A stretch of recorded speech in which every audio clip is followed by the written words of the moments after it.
Et les gars, je pèse et on est bon. 发货成功。 In order. Thank you so much. Yeah, thank you. C'était 100% vide les gars. C'est 50 millions d'euros pour acheter le parc. Combien à peu près par jour? On fait 15 000 commandes par jour en moyenne. C'est énorme.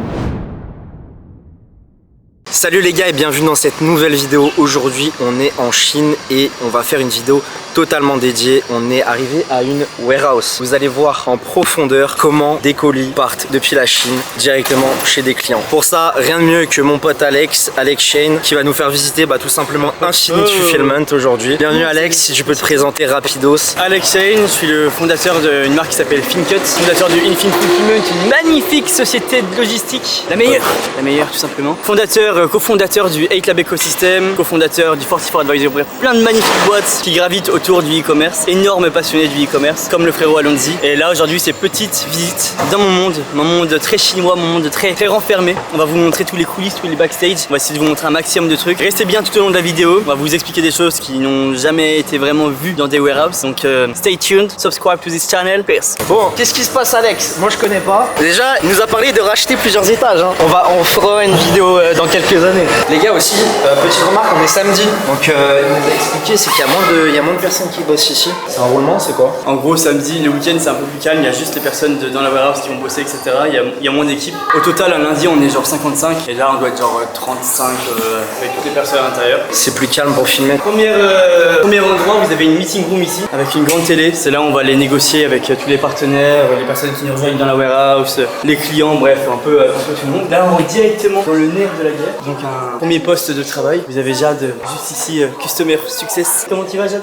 Ça va et toi? Ça va super, ça va super. Ici, c'est là où on va s'occuper de tout ce qui est sourcing et SAV. Donc on source plusieurs dizaines, centaines de produits tous les jours dans cet endroit. Il y a une autre salle aussi, il y a des gens qui travaillent là-bas qu'on ira voir après. Mais c'est ici qu'on source, qu'on fait le SAV et c'est là où il y a les agents simplement qui parlent aux différentes personnes. C'est un peu le cerveau de la warehouse ici. Et là, le lundi, ça veut dire que c'est full. Il y a tous les postes de prix. Les postes. Putain, c'est super. En tout cas, déjà félicitations parce qu'on en parlait tout à l'heure. Il y a un an et demi, on était dans la même tour à Dubaï et tu étais en train de chercher un local. Ouais, donc c'est assez phénoménal comment ça a très vite grossi. Et j'espère tu auras tous les étages dessus. Et aussi, petite question pour les gens qui nous regardent, c'est quoi précisément une warehouse? Parce qu'on en parle dans la vidéo, mais pour personne ne sait peut-être tout simplement pas. Qu'est-ce qui se passe et est-ce qu'on peut faire donc du fameux dropshipping, l'e-commerce? Est-ce que tu peux définir tout ça? Alors une warehouse, déjà pour les plus basiques, c'est un entrepôt, tout simplement un entrepôt de stockage. Nous, la particularité de notre entrepôt, c'est qu'on s'occupe de faire du sourcing et du shipping. Ça veut dire qu'on va avoir des clients qui vont vendre différents produits, par exemple moi des t-shirts FinCut on va dire, on va les sourcer en Chine, donc on va aller trouver les différentes usines, on va comparer les prix, on va les négocier tout simplement pour nos partenaires et une fois qu'on a trouvé les meilleurs prix, on va faire du stock et on va les ramener dans cet entrepôt juste ici et on va les stocker dans l'endroit de stockage qu'on verra juste après et après en fait on va pouvoir directement soit les envoyer en gros dans d'autres warehouses en Europe ou en Amérique ou soit envoyer pièce par pièce depuis directement cette warehouse et donc en système un peu de dropshipping on envoie directement chaque pièce et après avec certains clients on fait du dropshipping tout court. Dès que le client il a une vente on va acheter à l'usine, on va la réceptionner ici, on va l'envoyer directement. Mais la plupart de nos clients, comme nous on vise une clientèle assez premium, qui ont déjà pas mal de succès en e-commerce en tout cas, c'est là où on va directement réceptionner tout leur stock, emballer et shipper directement depuis cette warehouse. Juste, je vais rajouter un petit truc. Déjà, tu vois le contrat que tu m'as fait signer en arrivant? Lundi, ouais. Ouais, donc quand vous visitez ici, vous avez signé un contrat. Donc ça, c'est quoi? C'est un truc de confidentialité? Tu fais signer ça à tout le monde? Exactement. Comme encore une fois, on travaille avec des personnes qui sont très cotées dans le milieu du e-commerce, très influentes et surtout des très grosses marques ici. Notre parti pris, c'est justement faire en sorte que rien ne leak, rien ne se sache, personne ne sait avec qui on bosse et on dit seulement avec qui on travaille quand les gens acceptent qu'on le dise, mais on fait ultra attention à ce qui circule ici, à ce qu'on voit de la warehouse, etc. C'est pour ça que dès qu'il y a une nouvelle personne qui rentre, peu importe la personne, on fait signer des NDA, interdit de prendre des vidéos avec l'iPhone, interdit de prendre juste simplement montrer les produits ou quoi que ce soit. On accepte le caméra professionnel, mais justement après on va regarder les rushs, on va tout analyser truc par truc pour être sûr qu'il n'y ait aucune information complémentaire qui sorte. Là je vous présente Pani, donc c'est la toute première employée, c'est avec qui que j'ai commencé toutes ces aventures. Can you introduce yourself very quickly? I'm from China. I am the general manager here for Infinite Fulfillment, and we provide a professional one-stop sourcing and drop shipping service here from China. One-stop shipping your parcel to all over the world. Amazing. Top G. Thank you so much. Fanny, c'est vraiment la boss avec qui j'ai beaucoup beaucoup construit. Tu m'en parlais déjà à l'époque, donc je suis content de rencontrer la fameuse Pani. Tu l'appelais un petit peu ta deuxième maman ici. C'est grave. You're like my second mother. You know that. Yes. Donc là, on se donne rendez-vous directement dans mon bureau. Donc maintenant que j'ai mon général quarter, quartier général à Dubaï, je suis beaucoup moins en Chine, mais c'est là quand je suis en Chine, je travaille ici tout simplement. Un très beau et très grand bureau que j'hésite potentiellement à casser pour agrandir justement les équipes, parce qu'en vrai j'en ai plus vraiment besoin de celui-ci. Ici c'est notre petit studio. Ça c'est quoi Alex? Ça c'est un trophée de Unexpress. C'est quoi Unexpress? Unexpress c'est l'une des nombreuses sociétés de shipping qu'on utilise. En gros nous on est des intermédiaires, on s'occupe uniquement de sourcer, recevoir, et ensuite il y a des usines comme, enfin des compagnies comme Unexpress qui prennent le relais. Ici, on se donne rendez-vous directement dans le shooting photo. Ça veut dire que dès qu'une personne d'Infinite Fulfillment a besoin d'avoir une photo produit, ce que tu veux, et bon, on a tout le matériel nécessaire ici. On a plusieurs caméras, on a différents fonds, etc. En plus de l'IA ou à côté. Ok. Et c'est surtout aussi, pour pas vous mentir, c'est surtout pour montrer les samples. C'est l'endroit un peu qualitatif. Dès qu'on reçoit un sample. Donc les samples, en gros, pour les personnes qui nous regardent, c'est quoi? Des échantillons, c'est ça? Ouais, c'est ça, exactement. Ok. Dès qu'une personne, on fait énormément d'échantillons, on en reçoit tous les jours, etc. Et donc dès qu'on doit les montrer, on fait avec une belle light, on essaye de montrer tous les points positifs, négatifs du produit pour vraiment que le client, même s'il touche pas le produit, il ait vraiment l'impression de le toucher en direct. Et donc c'est pour ça que c'est important d'avoir ce genre de matos. Et du coup, Alex, j'ai une question. À partir de combien de commandes on peut commencer du coup à bosser avec l'Infinite ou un agent tout simplement? Ouais. Avec un agent, tu peux en trouver à partir de 5 commandes par jour, je dirais. Sauf que moi, je recommande pas forcément à un débutant de commencer avec un agent s'il fait à peine 5 commandes. Simplement parce que ça va être de la perte de temps pour rien. Et surtout, le gros problème des débutants, c'est qu'ils vont passer énormément de temps dans le back-end, alors qu'ils devraient être uniquement focalisés sur le marketing, sur le front-end, sur ce qui se voit, sur comment ils vendent le produit, etc.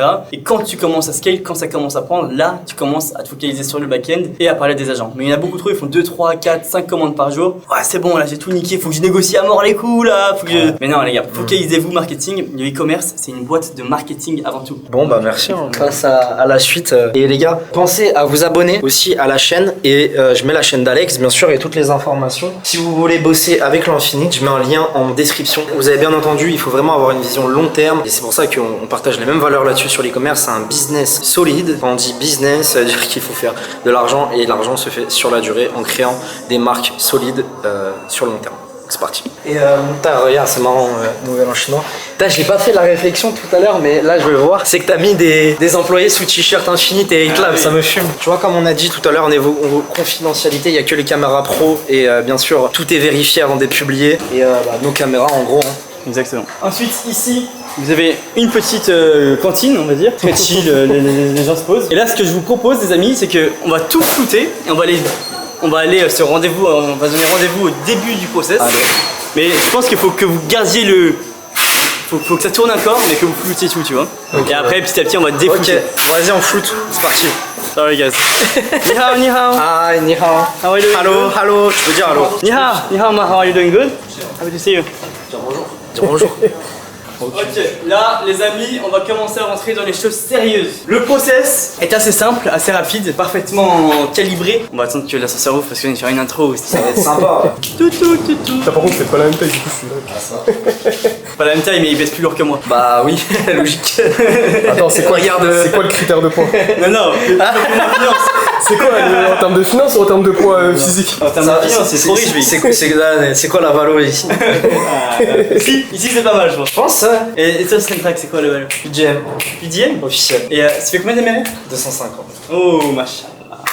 Bon, au pire, il n'y a pas d'ascenseur, nique sa mère. Ah ouais. Alors, en direct, incroyable. Qu'est-ce qui se passe? Faut flouter, hein. Donc là, les amis, on va devoir tout flouter. Ça va te faire chier, toi, mais tout flouter. Donc là, justement, il y a un camion qui était en bas, du coup, qui a livré ces nouveaux colis. Ok. Donc on va les laisser tranquillement travailler. Sous le t-shirt. La première étape du process, les amis, ça va être de décharger tous les produits ici. Donc là, c'est une zone un peu juste d'attente, on va dire. Et là, en fait, on va venir déballer chaque colis, compter tout ce qui se passe à l'intérieur pour ensuite aller les rentrer directement sur le système. Donc ça, c'est vraiment la step 1. On déballe, on compte, on scanne tout ce qui se passe et on rentre sur le système. Donc ça arrive ici. Ensuite, une fois que c'est arrivé ici, que c'est intégré intégré dans le système, on sait ce qu'il y a à faire. Donc c'est là aussi où on fait le contrôle qualité. Quand il y a des dizaines et des dizaines de milliers de produits qu'on reçoit d'un coup, ce qu'on fait c'est qu'on va prendre 10% des produits, 5% des produits, on va faire des check-in comme ça et on va tout regarder. Et si ça correspond pas à un certain ratio de produits de qualité, on va tout simplement les renvoyer à la demande du client. On va toujours prévenir le client pour savoir s'il veut qu'on renvoie à l'usine ou si on les garde alors qu'il peut y avoir des produits défectueux. Donc c'est pour ça qu'on fait une double vérification de produits. On va d'abord faire une première vérification à l'usine directement. Donc on va envoyer quelqu'un quand c'est une grosse commande à l'usine faire une vérification des produits, etc. Et une fois qu'on les reçoit, on va faire une double pour être sûr que tout est qualitatif. Très claire explication. Ça a été intégré dans le système, ensuite ça va être stocké ici. Ici c'est une grande zone de stockage. Tiens, vas-y, passe la cam, je vais filmer de là-haut. Et voilà les gars, hop, yo. Ça c'est quoi du coup? Ça c'est la zone de stockage. Ok. Donc là, on peut se balader dedans, nous on fait souvent des cache-cache ici. Là vous avez, là tu peux monter par contre, là c'est du fin cut. Ok. Que vous voyez d'ailleurs dans les podcasts et les vidéos, hein, les t-shirts. D'ailleurs je vais repartir avec du stock.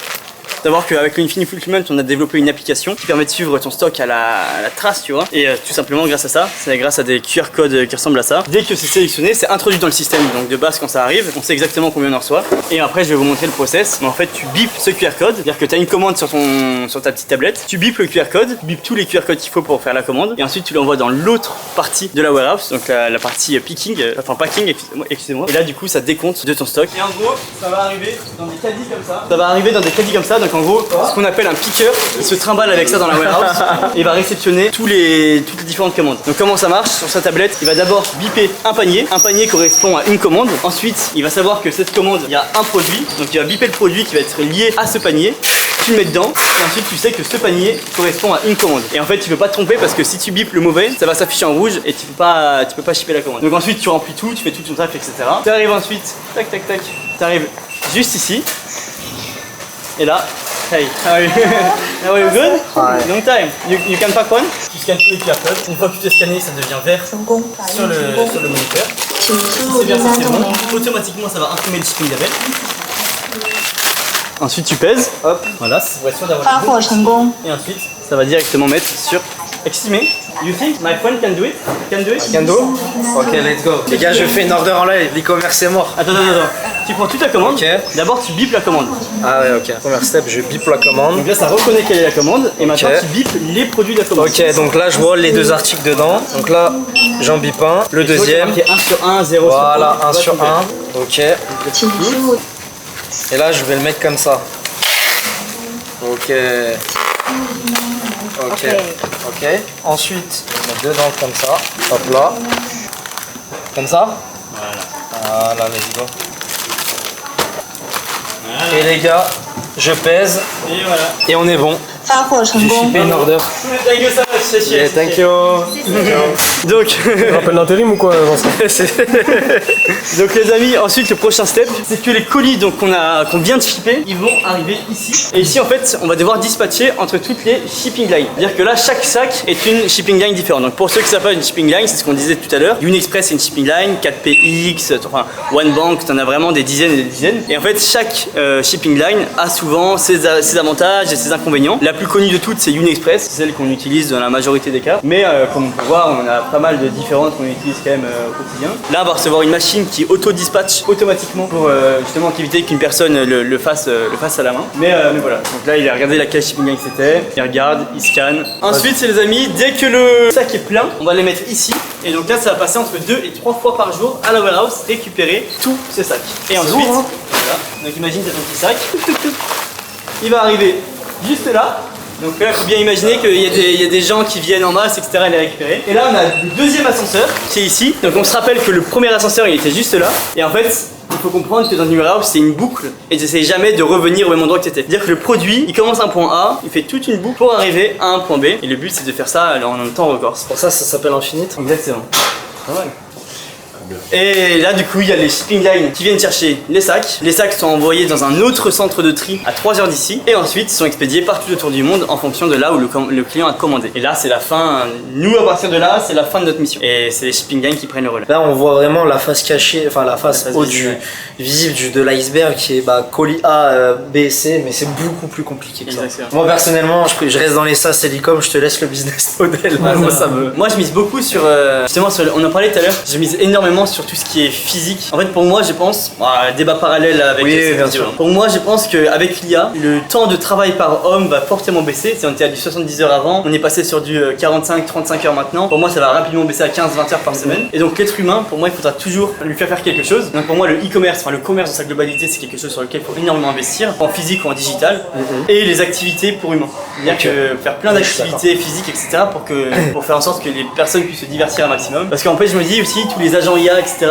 Très rapidement, les gens, ils arriveront à créer leur propre truc, de leur propre manière, en un ou deux prompts par la suite. Et donc, il y aura pour moi 90% des SaaS qui vont disparaître déjà. Pour moi, un SaaS comme TrendTrack, c'est pas un SaaS qui disparaîtra parce que justement, c'est un SaaS de recherche produit, c'est totalement différent. Mais par contre, je pense qu'un TrendTrack, ça sera piloté par des agents par la suite. Ça sera plus les humains qui feront leur sourcing directement sur TrendTrack. Chacun aura son petit agent, etc. Bah, c'est sur la TrendTrack V2, de toute façon, la vision, c'est faire justement beaucoup d'IA à l'intérieur, progresser au fur et à mesure, mais on est vraiment une source de data, c'est partout. On essaie de devenir l'internet de l'e-commerce en gros, simplement. Je vous emmène en avant-première voir l'étage numéro 4 là qu'on est en train de réquisitionner. Je sais pas du tout à quoi il ressemble. Il faut s'imaginer, avant c'est fou, mais il faut s'imaginer que c'était 100% vide hier. 100% vide, il n'y avait rien de tout ça. C'est marrant cet ascenseur. Et du coup là on va Alex. Là on va à l'étage numéro 4 que j'ai jamais vu. Un étage qu'on va récupérer là. Ah, ça résonne, hein. Attends. Bon, en gros là c'est le nouvel espace, le nouvel étage. Oh, ça résonne, hein. Track. Et là tu vas casser, tu vas faire quoi? C'est pour l'instant, c'est la première fois que je découvre en même temps que vous. Non mais là c'est dingue, tu fais pas deux. Attends, mais tu découvres live là Ouais, là direct. Ça me rappelle les souvenirs du début là. Ah, c'était comme ça au début, Alex? Ouais, c'était comme ça. Ouais. Et moi, mon but, là, on est dans un parc. Il y a 9 bâtiments et mon but à terme c'est de récupérer tout le parc. Et en fait que ce soit mon centre de logistique full à moi. C'est 50 millions d'euros pour acheter le parc. Et ça c'est mon goal mais mon CV. Non, un des goals. C'est quoi 50 millions dans une vie? Ah, c'est rien. C'est un petit mois en 2030. Attends, regarde. Ça c'est une autre société. Il y a la concu là-bas là. Non c'est pas la concu, c'est Intrachip. Ça c'est mieux les Regarde trucs. comment ça chip. Les films là.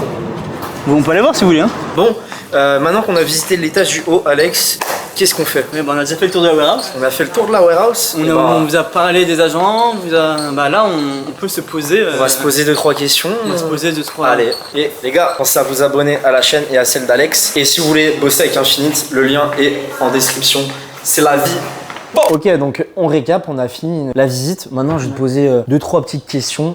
Donc, on a pu répondre du coup, qu'est-ce que c'est une warehouse? Comment tu ships des colis depuis ici? Si on doit en envoyer en Europe, tu peux, même aux États-Unis. Et tu peux vraiment traiter, sourcer chez les fournisseurs en direct, vu que t'as des personnes compétentes pour. On envoie dans plus de 70 pays autour du monde avec l'Infinite. Ok. Et vous avez un volume de commandes de combien à peu près par jour? On fait 15 000 commandes par jour en moyenne. C'est énorme. Du coup, là, tu nous as fait visiter, mais tu as récupéré du coup l'étage au-dessus. Ouais. C'est bien ça. Donc là, ça y est, c'est fait. Là, c'est fait. Ok. Signé, félicitations. Merci beaucoup. Déjà, félicitations parce que c'est énorme ce que tu as pu faire. Ça va faire quoi, 2 ans maintenant que tu as la warehouse? Et on avance bien. Hein. Et toi donc, frérot, TrendTrack, c'est dingue. Les gars, vous vous rappelez maintenant, forcément. Non. Mais nous, on était quoi à la sandwicherie en bas de notre tour. French Bakery, ouais. French Bakery. Et on parlait justement de nos ambitions un peu. Lui, toi, tu commençais à bosser sur TrendTrack. Non, j'avais l'idée. J'avais l'idée et toi, tu étais en train de chercher tes locaux pour la warehouse. C'est ça, exactement. Et là, 2 ans après, on a bien avancé. 2 ans après. Et on boit tous les deux du matcha désormais. Et voilà. Et c'est très bon. Là, c'est quoi ta vision là sur l'année en e-com ou dans le business en général là sur cette année à venir? En e-com d'abord, c'est FinCut, là ça prend son envol, c'est incroyable. Vraiment en train de, l'équipe est autonome, les recrutements se font sans moi. Il y a une chaîne de management qui est parfaitement mise en place, qui est en train d'être parfaitement mise en place et en train de se faire respecter. C'est assez incroyable. C'est-à-dire que le business, comme il y a, il évolue, il s'entraîne tout seul. Moi, j'ai plus, à part mettre des inputs d'idées ou de produits, etc., j'ai plus forcément besoin de faire grand chose et le truc va ultra vite. Ça recrute, ça bombarde, etc. Donc ça, c'est vraiment trop cool. Ma vision sur FinCut, là, ça va être de très rapidement stabiliser à 100 000 euros par jour de chiffre d'affaires. On est grosso modo entre 50 000 et 80 000 euros de chiffre actuellement par jour. Et le but, c'est vraiment d'aller stabiliser au 100K et surtout avoir les bonnes fondations avec les équipes pour que l'année prochaine, on puisse aller target du 200K, 200 000 euros de chiffre d'affaires par jour. C'est vraiment le goal. Et là, justement, on est en train pour ça d'ouvrir toute l'Europe. Donc vraiment toute l'Europe. Et là, on va aller attaquer les États-Unis bientôt. Donc on s'y prépare bien. On va essayer de rentrer proprement dans le marché et pas juste balancer full content, mais vraiment essayer de calibrer nos contenus contenu pour que ça fit bien sur ce marché. Donc ça c'est la vision FinCut d'ici 2027, en 2027 200K Day et en 2026 100K Day ce serait vraiment trop bien.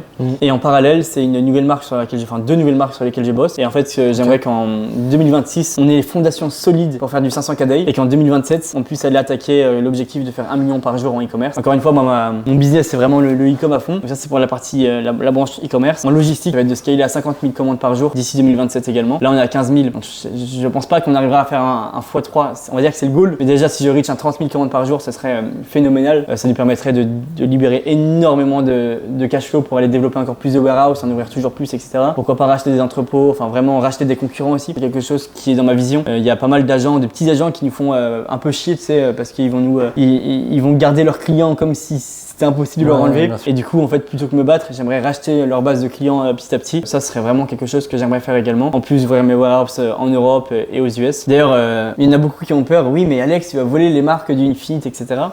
On m'a beaucoup sorti ce genre de. Ouais. Et c'est des débutants, des gens avancés. Non, en fait, c'est que les débutants qui sortaient ça. C'est pour ça qu'on a arrêté de bosser avec les débutants. Parce que les gens pensent que, en fait, comme j'ai une warehouse, j'ai prendre les produits, trucs, mais les gens sont pas mal déconnectés. Est-ce que tu as le temps même? En fait, j'ai pas le temps et surtout, j'ai aucun intérêt, sachant que la réputation qui impacte tout. Surtout, tu gagnes plus d'argent à shipper que gérer et lancer. Et donc, surtout que moi, je reste dans mes marques toujours dans le textile. C'est ce que je sais faire, et c'est ce que j'aime, et c'est ce que je connais. Et du coup, je ship des marques dans le textile et c'est comme ça que je scale à 500K par mois. Et surtout, c'est ça qui est intéressant dans notre business model, c'est qu'on va leak chacune de nos marques. En fait, notre but, c'est d'avoir aucune marque en sous-marin et que tout soit visible par tout le monde. Comme ça, les gens, je suis 100% transparent. Moi, j'ai ça. Si tu veux faire pareil dans ma warehouse, moi, je t'invite à faire pareil. J'en ai rien à foutre. Et tu fais, et voilà. Mais moi, j'ai ces marques et je suis très visible. C'est pour ça que j'ai doxé FinCut. C'est pour ça que je pense que les gens ont mis trop de trucs sur faut pas je dox mon shop, c'est chaud, etc. Mais je trouve ça assez ridicule, sachant que le marché est tellement grand que t'inquiète pas. Surtout, ce qui me fait rire, c'est les débutants qui disent moi, je dis pas mon shop, c'est le mec qui fait 5 commandes par jour. Frérot, personne va dupliquer un shop à 5 commandes par jour, tu vois. Et puis même, en vrai, c'est pas parce que j'ai train track ou quoi, mais tu vois tout, quoi. On scrape tous les sites, toutes les ads, toutes les pages publicitaires, toutes les LP, toutes les emails. En gros, là où maintenant il faut être bon en e-com, c'est sur son marketing. Les produits, c'est tous les mêmes. C'est comment tu le vends, c'est tout, genre. N'importe quel produit, il va marcher. Et tu le sais parce que par exemple, FinCut, c'est l'exemple même. C'est des t-shirts basiques, c'est juste de la manière où tu parles aux gens. Ce qu'on essaye d'expliquer dans le Hate Lab à fond. C'est que des angles marketing. C'est qu'un game de personnel d'angle marketing, lui, comme. Y a rien d'autre. Au final, tous les produits marquent. Jogging Grid, c'est que je voulais vraiment lancer une marque de Jogging Grid.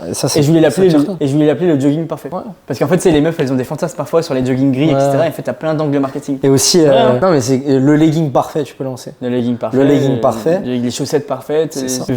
En textile, tu peux tout faire, tu peux tout refaire en fait. Mais pareil en cosmétique, le make-up. C'est tous les mêmes produits. Le make-up parfait, le truc. Mais même en vrai, les compositions autres, c'est quasiment pareil. Genre, c'est des produits naturels qui ont des bienfaits hydratants. Au final, c'est comme les compléments alimentaires. Des compléments alimentaires, c'est tous les mêmes quasiment. Genre, au final, tu prends une pilule et c'est ça, les gens s'adaptent parfaitement. On est une boîte de marketing. Il y en a trop, ils passent trop de temps dans le branding, etc. Ils pensent que le branding ça va faire vendre, ils pensent que truc. Mais non, les gars, c'est le marketing. Le branding ça va convertir, mais on est des boîtes de marketing. Nous, on doit faire du marketing à grosse échelle. Là, c'est quoi les 3 choses que tu as apprises là récemment? Ou la chose, si t'en as pas 3 en tête? Ne pas avoir peur de léguer du pouvoir à des gens, par exemple à des CEO, à des choses, etc. Souvent, quand tu es fondateur de tes projets, tu veux toujours garder en quelque sorte le pouvoir et c'est de l'ego, tu vois, mais tu veux être perçu comme le fondateur, l'image qui a tout construit, tu veux la reconnaissance des équipes, tes clients, etc. Et en fait, quand tu arrives à enlever ça et que tu laisses toute cette reconnaissance au CEO en lui-même, qui va pouvoir gérer son équipe comme ça, parce que gérer une équipe, c'est beaucoup de reconnaissance envers le manager en quelque sorte. Et du coup, moi, quand j'ai réussi à enlever ce truc d'ego et laisser le CEO en question prendre la place pleinement sur son business, c'est là où ça a pu vraiment exploser et c'est là où j'ai apporté vraiment beaucoup d'utilité au CEO justement. Donc ça, c'est le premier truc, enlever l'ego des équations en tout type. La deuxième chose, c'est pas cette année, mais c'est n'avoir absolument aucune limite. Ne pas se dire que en fait, tu peux être bridé à ce palier-là de chiffre d'affaires ou à ce palier-là, par exemple, de square meters dans une warehouse ou des trucs comme ça. Mais vraiment, constamment se dire que tu es le plus petit de la cour, que tu es nul et que tu dois aller beaucoup plus vite et beaucoup plus loin. Moi, je suis jamais satisfait de mes chiffres sur FinCut. On a beau faire des chiffres qui sont vraiment incroyables pour le marché francophone, mais en fait, c'est en ayant constamment ce truc de c'est de la merde que ça me permet d'avancer. En fait, c'est de la merde et en fait, souvent les gens me disent mais Alex, tu te rends compte de ce que ça fait? C'est quand même incroyable et tout. Et à chaque fois, genre premier degré, j'arrive pas à me rendre compte de ce que je fais parce que pour moi, je suis en mode non, c'est pas assez, c'est pas assez grand. Et du coup, pour revenir sur ça, le troisième point, ce serait j'ai appris à avoir de la gratitude aussi pour ce que j'ai fait parce qu'en fait, quand tu es dans la mentalité du deuxième truc que j'ai dit, tu peux vite être jamais heureux et jamais pouvoir être satisfait. Et le but, c'est de garder cette mentalité du mec peut-être pète toujours la dalle, mais pour avoir de la gratitude, et ça passe par la religion. Et moi, la religion, c'est le 3e truc de cette année qui m'a vraiment fait passer à un stade supérieur dans ma vie personnelle, de pouvoir me reposer sur quelqu'un, sur quelque chose qui me permet de me dire, peu importe les moments difficiles que j'ai vus dans mes business ou dans ma vie perso, bah, je vais pouvoir évoluer et tu vois bien, c'est que des messages de Dieu, tu vois. Quand tu dis, à partir du moment où tu dis, en fait, la vie, c'est pas du positif ou du négatif, mais c'est que des expériences, c'est que des énergies différentes, et il n'y a pas une meilleure énergie qu'une autre. Ça te permet de casser plein de barrières limitantes, et ça te permet de jamais, si t'es triste pour X ou Y raison, ça te permet de pas trop rester sur cette tristesse et juste en servir comme une force pour continuer d'avancer, quoi. Bon bah en vrai super intéressant, petit talk rapide, j'espère que vous kiffez la vidéo. Pensez vous abonner si c'est toujours pas le cas, et puis on va clôturer tout ça tranquillement. Ouais, bah c'est trop bien. On se fait la fin où dans la warehouse, on se dit au revoir avec un petit mot de la fin. Allez, c'est parti. Et rejoignez le Hate Lab si vous voulez faire pareil les amis. Rejoignez le Hate Lab. J'espère en tout cas que cette vidéo elle vous a plu. On a pu vous emmener en global dans la superbe warehouse ici à Shenzhen, à Infinite Fulfillment. Sa clé. Infinite Fulfillment. J'espère qu'en tout cas ça vous a plu. Petit mot de la fin, Alex. Merci d'avoir regardé cette vidéo, c'était incroyable. Croyez en vous, croyez en vos rêves. Regardez ce qu'on peut développer en e-commerce quand il s'y prend de la bonne manière. On peut aller toujours plus loin, toujours tout développer. On peut sortir du digital, on peut rentrer dans le physique, on peut faire plein de belles choses. Le e-commerce est et restera à jamais le meilleur business selon moi, je pense selon toi aussi, à faire en e-com, dans la globalité. Pour commencer, oui. Si vous voulez vous trouver vos meilleurs produits en e-commerce, vous avez Traintrack. Si vous voulez vous former de la meilleure manière, vous voulez rentrer dans un écosystème, vous avez le Hate Lab, vous mettrez un lien en bas, voilà, un petit pub. Et si vous voulez vous faire accompagner par la logistique, n'hésitez pas à aussi remplir le lien juste en dessous les amis. C'était un plaisir de te rencontrer à Shenzhen, j'aurais pas misé sur ça. J'ai dit que j'allais venir, franchement incroyable. Et merci à toi, mettez un max de likes, allez vous abonner aussi à la chaîne d'Alex parce qu'il est venu spécialement depuis Bali et il repart, il reprend un vol juste après. Exactement. Tu pars où? Là je pars à Koh Samui. Et bon retour en taille, bon vol, pensez à vous abonner, j'espère que ça vous a plu. Dites-moi si ce format en mode un peu visite vous fait kiffer et si vous avez aimé la vidéo, pensez à vous abonner. Et marquez si vous êtes encore là, qu'est-ce qu'on peut leur dire? Je sais pas. Comment? Carton? Si vous êtes encore là, marquez carton. Abonne-toi, ciao. Peace.